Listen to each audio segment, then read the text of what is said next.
Hey, it's your boy Kai, and welcome to Kai Watches Gilmore Girls. Today, I'm going to be reacting to Season 4, Episode 21 of Gilmore Girls. This episode was entitled Last Week's Fight, This Week's Fights. So let's fight. Let's fight. We're not going to fight. But we're going to fight. We're not going to fight. Let's talk about this episode, friends. Before we get started, be sure to hit that subscribe button. If you are enjoying what you're watching today, you can get my insight here first on YouTube. Just hit that subscribe button. You'll be the first to see it. Also, if you want some Gilmore gear, make sure you go visit my website at thevibewithkai.com and visit the merch shop where there's a bunch of Gilmore Girls stuff that you can buy with some of your favorite quotes and all of that right there on the website. Get some shirts, get some sweaters, get some bags, whatever you want, it's all there. And of course, follow me on your favorite social media platforms. Follow me on Facebook, Instagram, Twitter, TikTok, whatever it may be. I'm on it. Just type in The Vibe with Kai, find me there, and you won't be regretting this. So let's talk about Season 4, Episode 21, last week's fights, this week's fights.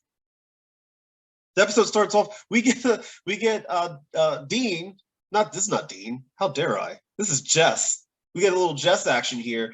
Jess is reading the same material that Luke was reading, the material that I like to call Luke's little swag book. You Are Not Alone, Companion, the love book, which is teaching Luke how to love. Jess is reading it. He's doing it. I guess that'll come into play a little bit later.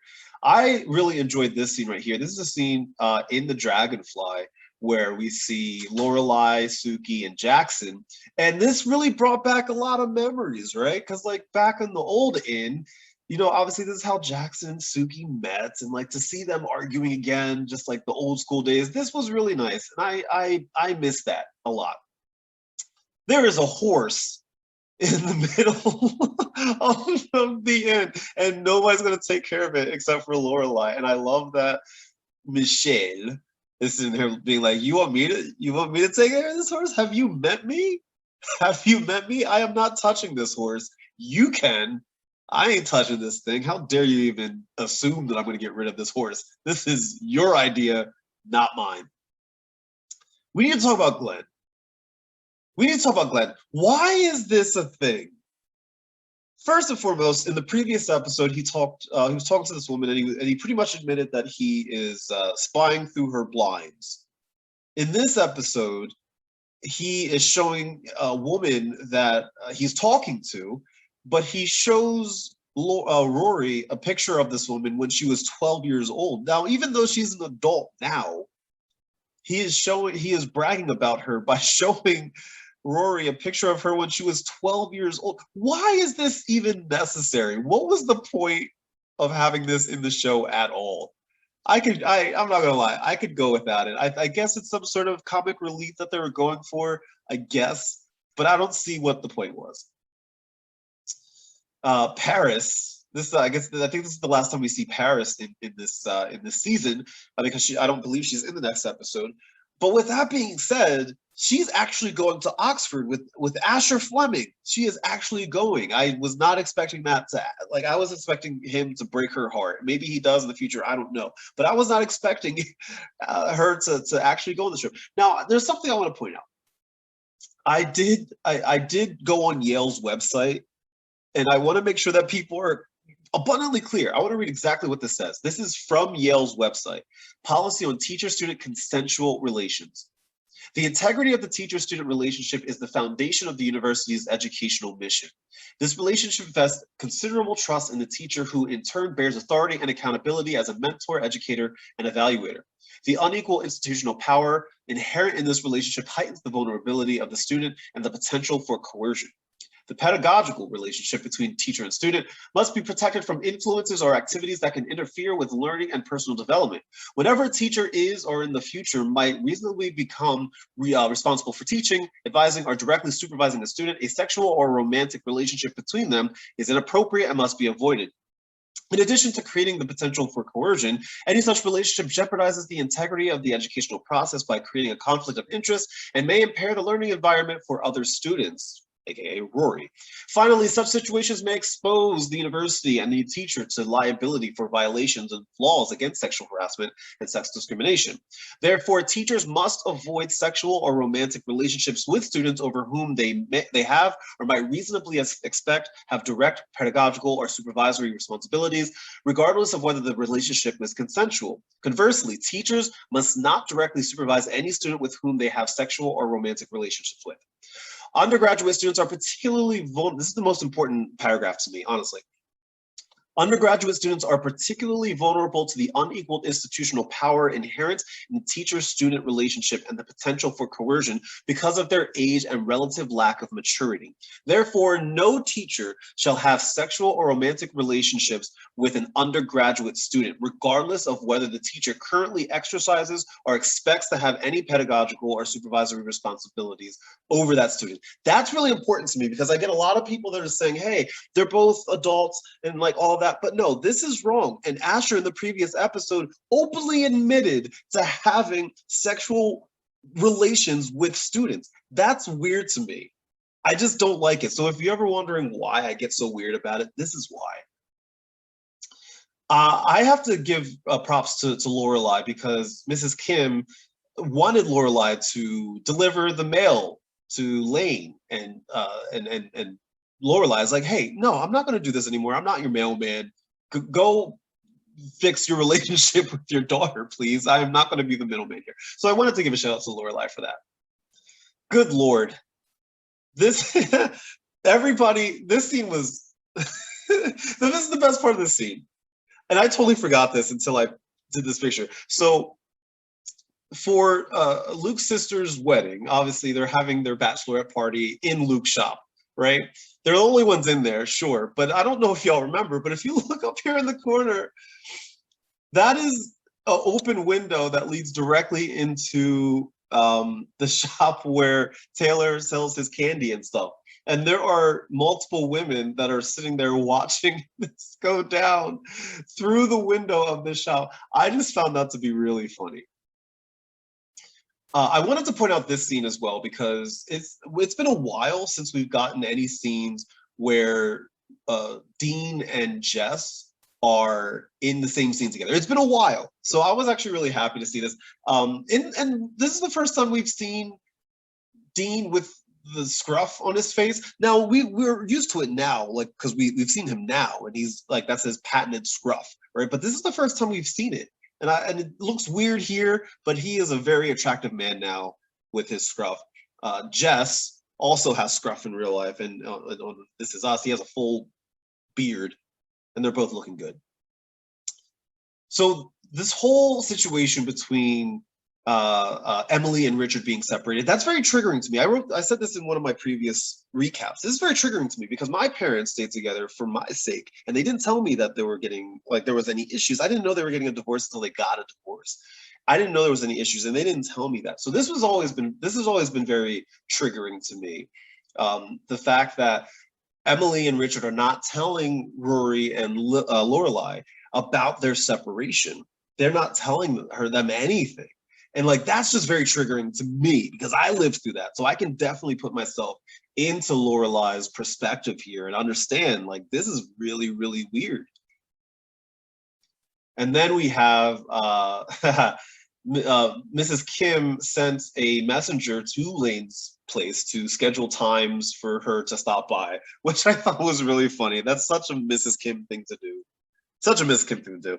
Why do all of these guys look exactly the same? All of these romantic interests that are in Rory's life, they look exactly the same. I knew from the get-go I wasn't going to like this guy, and we're going to learn why soon. Shout out to TJ and his tights.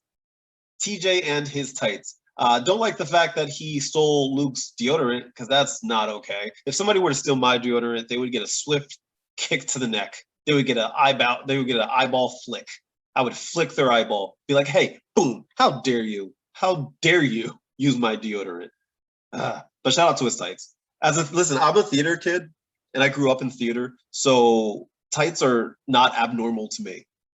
You know, walking backstage and working backstage of a theatrical production, like you're used to seeing people in tights and in their undergarments. Like that is something that's quite normal. So shout out to TJ, who's not actually TJ. Shout out to him and his comfortability. This is a good time to remind you to hit that subscribe button if you're enjoying what you're watching so far. Hit that subscribe button. You'll be the first to see any of these things that I post on YouTube. You'll get a notification. You won't regret it. Can we give a shout out to Lorelai in this outfit? Yes, she is my queen. I will bow down to her at any point. Let's just say the costume department in season 4, on point. This is the best Lorelai has looked. This entire outfit that she was wearing, I'm a fan of. She looked so freaking good. Crazy Carrie. This woman is insane. I see why they call her Crazy Carrie. It is what it is. This woman is insane. She's like legit shooting her shot with Luke, with Lorelai sitting right there, and she don't care. She's like, I'm gonna shoot my shot, baby. I'm gonna shoot it.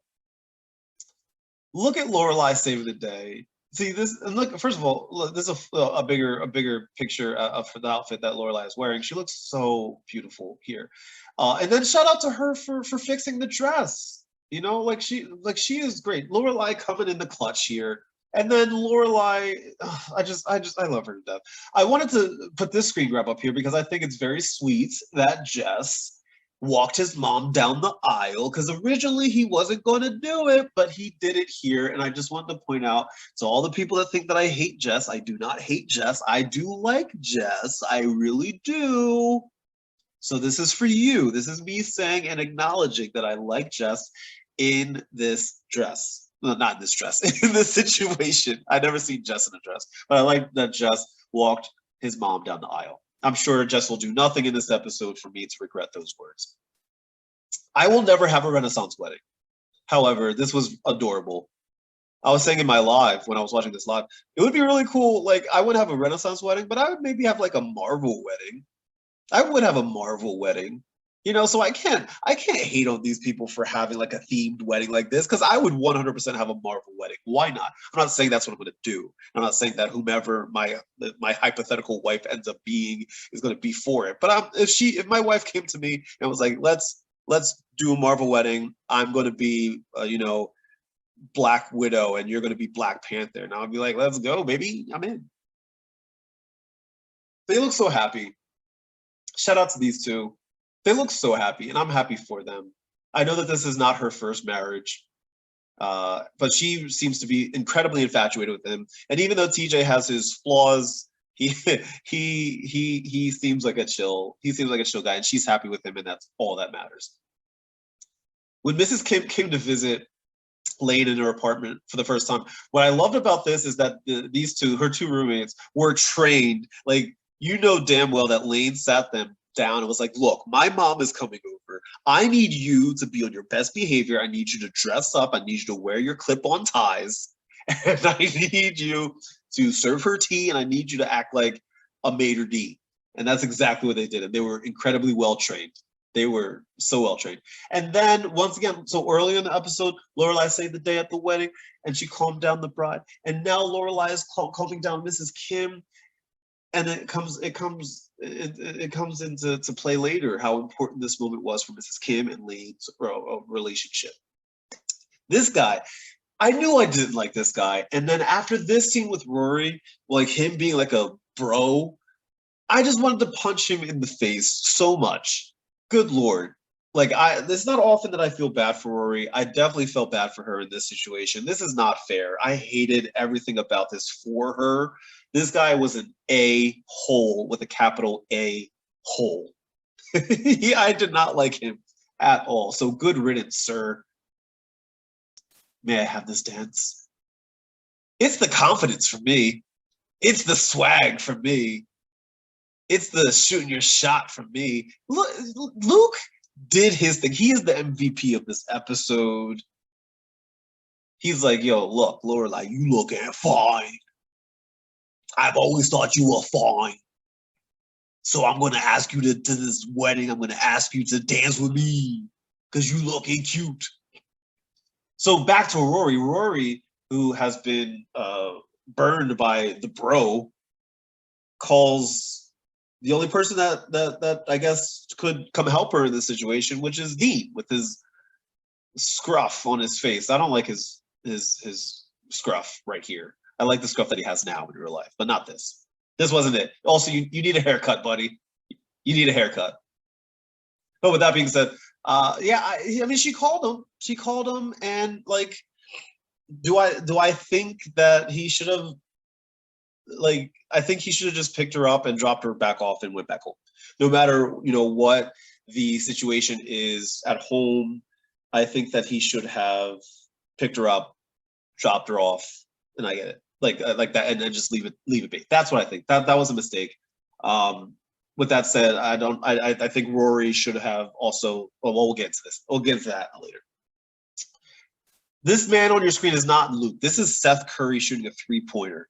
That's who. For those of you that don't know, Seth Curry is a marksman on the basketball court, aka he shoots and he does not miss. Luke shot in this episode and he did not miss. He's like, yo, I took you to this wedding.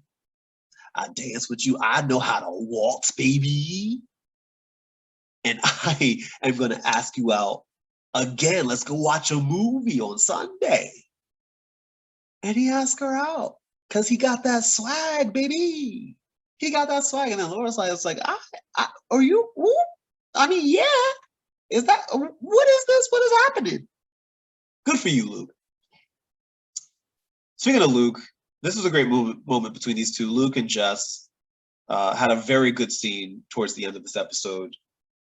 This was a good season for them and their relationship. I'm really happy with the way that the writers decided to close out the season for these two characters and their relationship with each other, because they've been through a lot. They've been through a lot. So I gotta give credit where it's due. I'm a fan. But then Jess, if Jess would have just left at that point and we didn't see him for the rest of this episode, I would have been like cool with Jess, right? But then he shows up here. First and foremost, let's break this down real quick, right? First and foremost, I said this before, Dean should have went there, picked her up, and then dropped her back home, right? This is partly his fault too. Rory should have, 100% not brought him back to the dorm. Like, I don't know. And then last but not least, Jess, she said no. I counted. She said no 10 times to him. And if there's one thing that we've learned about some of the people in this series, is that they don't know how to take no for an answer. And it's not just the men, it's the women as well. But mostly men. She said no multiple times, and he was just fighting and fighting and fighting and fighting. This was not a good look for Jess. This is not whether you're rooting for Jess or not, this was not a good look for him, because I thought that he had matured a little bit more than what he just pulled here. I understand that he's in love and we're rooting for him because we like him and Rory. I get it, but that doesn't justify his actions in this scene. It's not okay what he did here. She said no 9 times. He did not leave until the 10th. Now imagine if somebody is hitting on you, sliding into your DMs, and you say no 9 times and the guy does not leave until the 10th. He's like, come on, baby. You and me could be a thing. Come on. Imagine if your ex wouldn't leave until you said no 10 times. You know what I'm saying? I get that we're rooting for these characters, and I don't mean to look too deeply into it, but put Dean in this situation. Imagine if Dean walked into the room, started yelling at Rory, and she said no. Because in this scene, Jess is yelling at her. He's yelling at her. Come on, let's run away together, which is an awful idea because she's in school, right? And he's yelling at her. And imagine if Dean walked in there and started yelling at her, and then it took 10 times for her to say no for him to leave. People would be up in arms because a lot of people don't like Dean. People like Jess, so some people might justify it. But just keep that in mind. So with that said, what did I think of the episode? What did I think of the episode? Well, I gave it a 7.5 out of 10. I thought it was really good. There was a couple of questionable moments, with character decisions, but that heightens the drama, makes it more fun, sets it up for the final episode of the season. So I enjoyed this. It was a very good episode. With that said, friends, once again, please be sure to hit that subscribe button if you enjoyed these longer breakdowns. I do the 60-second ones on Instagram and TikTok, but if you enjoyed these longer breakdowns, make sure you hit that subscribe button on YouTube. You'll be the first to hear all of this, all of my expanded thoughts right here on YouTube. You'll be the first to see it. And of course, follow me on your favorite social media platforms. Follow me on Facebook, Instagram, Twitter, TikTok, whatever you're on. Follow me at The Vibe with Kai. You will not regret it. With that said, thank you so much, friends, for hanging out with me. I appreciate your time. I appreciate you watching. This Gilmore Girl journey continues. And I appreciate it. As always, my friends, God bless and good vibes.